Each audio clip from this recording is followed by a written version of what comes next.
माणिक ने बताया कि पत्नी 2 बार प्रेमी संग भाग चुकी थी, लेकिन वह घर परिवार की शांति के लिए चुप रहा। अब दोनों ने कानूनी तौर पर तलाक ले लिया है। माणिक का कहना है कि यह दूध स्नान उसके पुनर्जन्म की तरह है, जहां वो अब खुद के सम्मान के साथ जी सकेगा।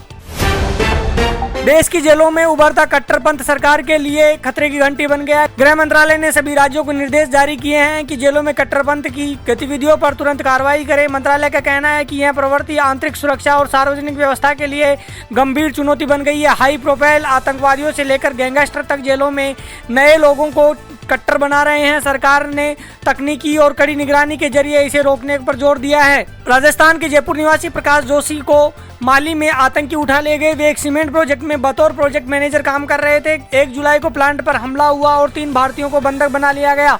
अब उनके परिवार ने पीएम मोदी से मदद की गुहार लगाई है। उनकी पत्नी सुमन और बेटी चित्रा का कहना है कि उन्हें सिर्फ प्रधानमंत्री पर भरोसा है। पूरे परिवार में मातम और भय का माहौल है।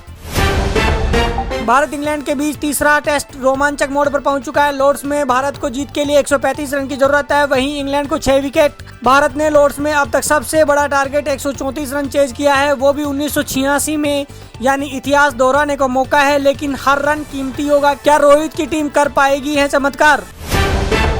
बॉलीवुड एक्ट्रेस पायल रोहतगी और पहलवान संग्राम सिंह अब सरोगेसी से बच्चा प्लान कर रहे हैं। तलाक की अफवाहों के बाद अब इस कपल ने इंटरव्यू में बताया कि वे परिवार बढ़ाना चाहते हैं। संग्राम ने कहा कि आईवीएफ की कोशिशें नाकाम होने के बाद अब वे सरोगेसी की तरफ बढ़ रहे हैं। उन्होंने यह भी कहा कि सरोगेसी कानून अब पहले से सख्त हो चुके हैं, लेकिन वे नियमों का पालन करते हुए आगे बढ़ेंगे। बिग बॉस 18 फेम कशिश कपूर के घर से 7 लाख रुपए की चोरी हो गई है।